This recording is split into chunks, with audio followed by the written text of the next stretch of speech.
In this video, we'll show you how to easily compare design documents side by side with the Differences feature.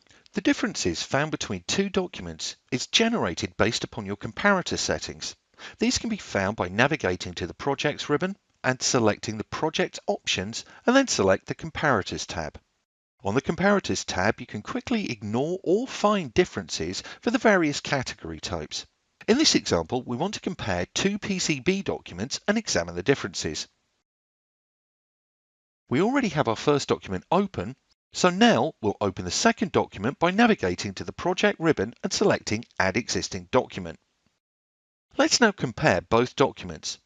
To begin this process, navigate to the Home ribbon, select Project, and then select Show Differences. The window that opens will prompt you to choose a document to compare from the current design hierarchy. We need a bit more flexibility, so we'll select the Advanced Mode checkbox. And now we can choose our two documents and then select OK.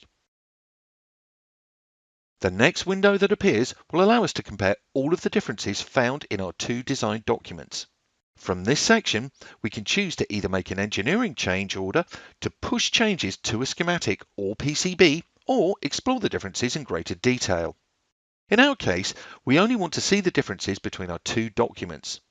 To do this, we'll select Explore Differences, which will open the Differences panel. Viewing both documents at the same time will allow us for an easier comparison. We can do this by making a vertical split in our workspace. By selecting entries in this panel, we can visually see the discrepancies between our two documents displayed in the workspace.